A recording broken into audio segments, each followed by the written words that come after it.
Obviously, you know how this podcast works. We go in with topics, and you ready for this first topic? I'm ready for this first topic. Are you growing out of anime?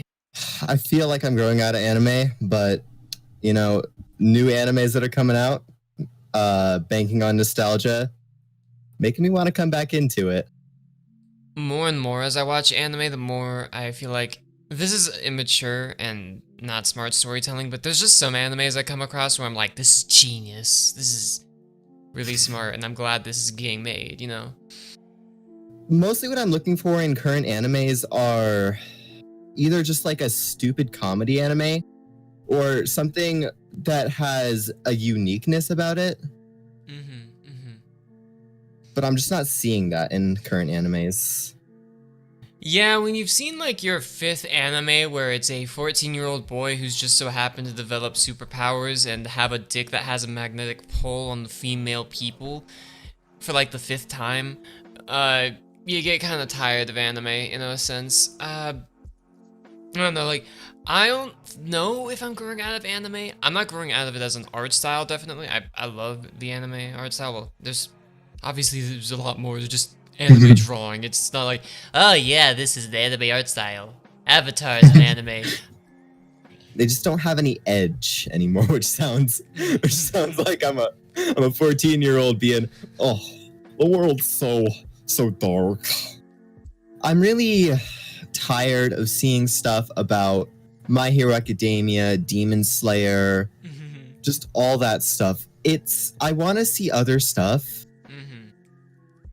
Like, if you want, alright, this is gonna sound so fucking dumb, but back in my day with my boomer glasses on, it's just like there was so many big popular names to anime that it's like you were bound to like one of them. It's like, okay, hey, were you not into Death Note? Yo, were you into Naruto? Were you into Bleach?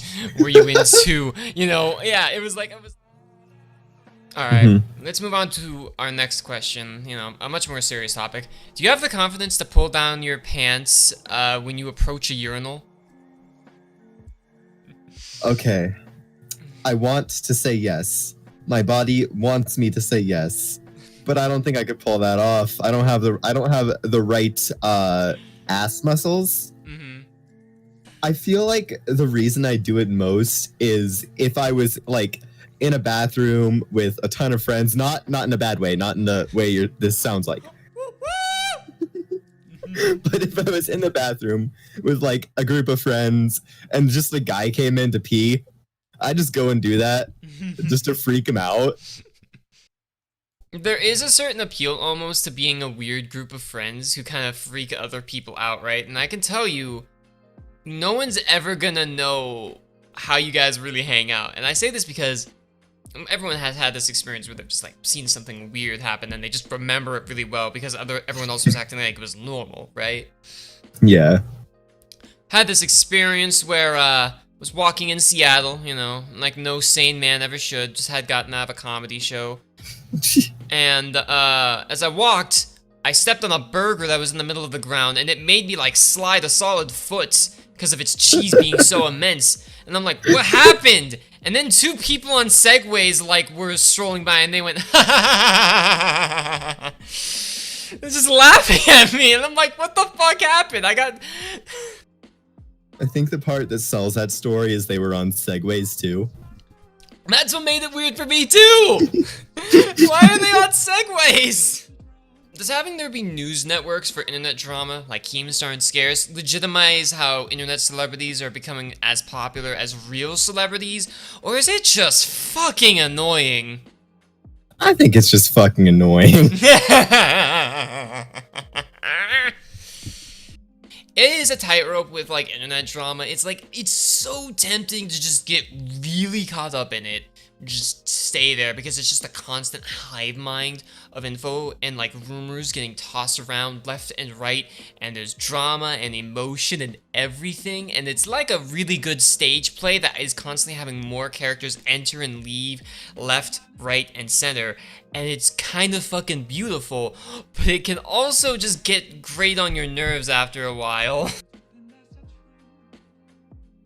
I actually always genuinely get pretty like antsy whenever I hear anyone saying, oh, this small group does this better than that larger group. And it's like so fucking stupid. It's like, yeah, guys, anime openings do better music than modern day music. I fucking believe you. Another thing too with YouTubers for me is I like the more niche YouTubers, like 200,000 subscribers. That's kind of like big YouTuber in my opinion for someone I'll actually consistently watch. For like most of my content, like other things like a few YouTube channels that have millions of subscribers, I'm still subscribed to them just because I like them. I feel like that's more of the little man's opinion. We ready to move on to our next topic here? Doom managed to come back into the modern age, you know, obviously with things like Doom Eternal and Doom 2016. Could Duke Nukem come back into the modern age? I don't know, like, the reason I discuss this is because it's the same problem with, like, Shadow Warrior that Shadow Warrior had. Duke Nukem has this problem where Duke is a fucking hyper-masculine dude. You know, like, ultra fucking, like, muscles, one-liner action hero type. The type of character who just sadly does not exist anymore in this modern era. But what's also kind of sad is, you know, Duke's games were filled with a lot of him making comments towards, like, you know, fucking pretty naked women and the type. You know what I mean? Like, that kind of thing. I don't think something like that can come back. But no, like, that's the problem. Duke couldn't come back in this modern age because so much of his identity is just straight up attached to the image of the classic action hero surrounded by girls and saving women. Yeah. Which kind of sucks because I would like that to come back anyways, because I don't really care about politics. Yeah, I'd like to see older concepts in like riskier games coming up. Yeah. It's not gonna happen though, because... Yeah. Well, wait, actually, hold on. It's gonna happen with Japanese developers because they don't give a shit. You know, the Chad Japanese developers. Okay. So, animation. Japanese animators are so much cooler than American animators. American animators are garbage people who are just constantly fucking each other. That industry is so messed up. Right. And there's the Chad Japanese animator who just wants to animate and like will work for little pay. Ready for our next topic here? Yes, I am. Angelo Blaster. We need to discuss it as a ship. Quick seems more like a shy boy. Like insert image of Quick. Like I think there's a sprite of him like holding his fingers together. Yeah. And then you're just like all talking to everybody, stuff like that. Loud. Yeah, no, generally like, I mean, also on a side note, it's just more of a case of like, Quick is a nice person, and I can be a very mean bully-like person at times. Like, this is something you all didn't like see, but before the second episode of the podcast started recording, I was asking Quick, hey, you ready to start? And he's like, maybe. And I'm like, and I think I literally yelled at him, get that weak shit out of here! You ready to go? And I think it was kind of awkward a little bit for me after that because I immediately regretted it. Now, you really will want to move on to this next topic. Oh boy. Convenience store boyfriends. Best anime. Here's what happened. We were like, yo, you know what? Let's sit down and watch this show. And it was some of the most dry, boring stuff, with exception to certain things I've possibly ever had to suffer through. We watched all the episodes. We really absolutely did. Okay, so Convenience Store Boyfriends has a few plots going on. Or it wants you to think it has a few plots going on. It really only has two plots going on. One is with the Chad side character, who's so cool. And like, he's just really cool, man. Like, he has a believable arc where he's like kind of bad at talking to women. He comes on too strong, but he learns to kind of like cool down on it. But his love interest sucks. She is a terrible person. Oh my god, yeah. She gives him the cold shoulder so hard throughout his arc, and it literally gives the dude depression. You feel so bad for him. actually very sad. Like, that's actually the best part about this show, and it's just seeing, as we're gonna call him from now on, the Chad struggle. Okay, here's what I need to bring this up. This anime is a lie, just in general. They kind of display the opening as all these characters hanging out, and also it's trying to say that these characters are all couples, because that's kind of how they're framing it in the end of this opening here, right? That never happens! There's never a moment where all of these people go to the convenience store together just to hang out. And they don't go to the convenience store enough. Okay, this is a running joke between me and Dan. That the episodes were better when, strangely enough, they went to the convenience store more than once per episode. The literal best part in all of watching this show with Dan was the moment he told me, dude, I just want this girl to say, you're my convenience store boyfriend, and I will love this show. Okay, here's a spoiler bit. So with the main character, he wants to screw this one girl who he thinks is like a girl he knows from childhood, but it turns out the girl he knows from childhood is actually dead, and he wants to bang the sister now. And I just really wanted it at the end, her to like give it like a nice cute little smile, like, oh, little smile, you're my convenience store boyfriend. All right, wait, I need to also explain. So the B plot, because it is sadly the B plot with Chad and Becky, as we call her.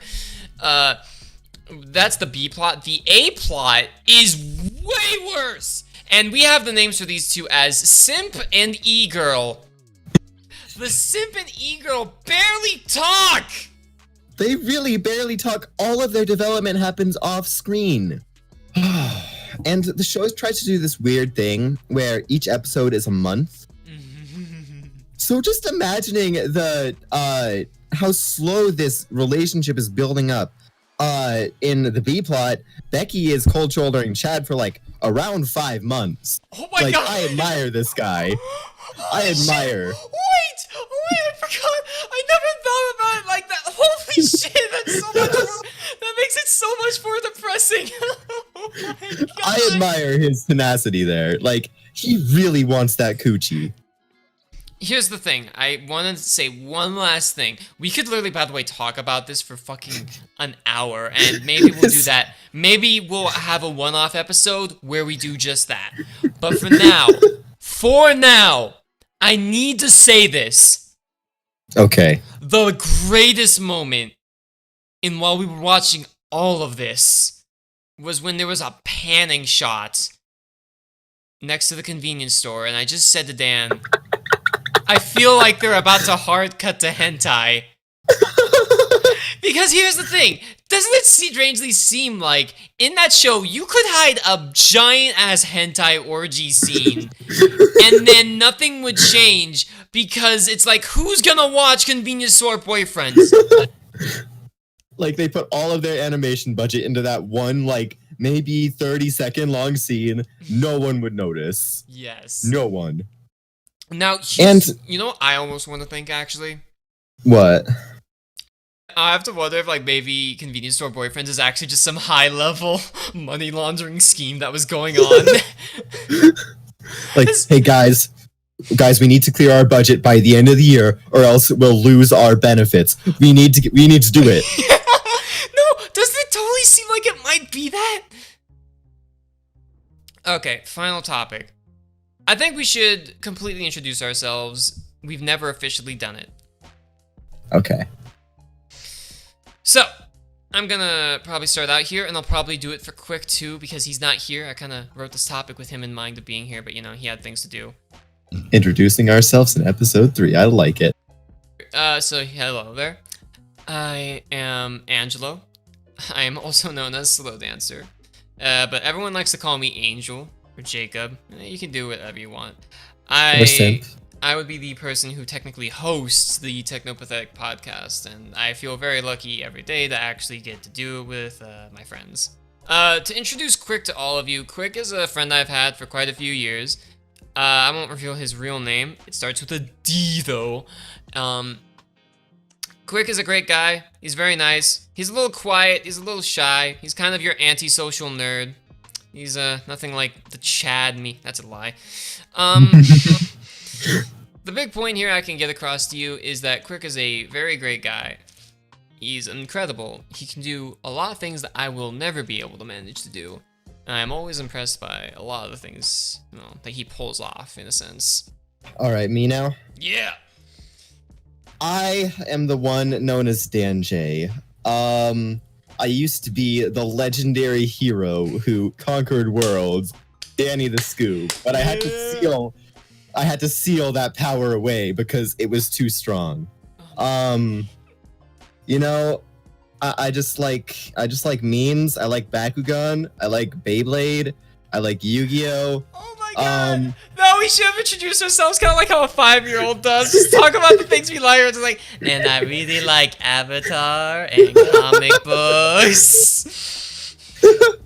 I'm the token person of color here, so that's secretly why Jake wanted me on. Oh yeah, now you mentioned that, I didn't even think about that. Right, you'd be the first colored person we've had on the podcast. Oh sure, you didn't think about it. I see.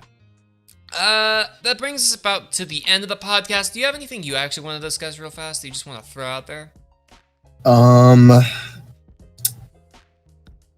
Best shape? Circle. Simp. That's a wrap. Thank you, everybody, for listening to this podcast. See you all later. Bye-bye.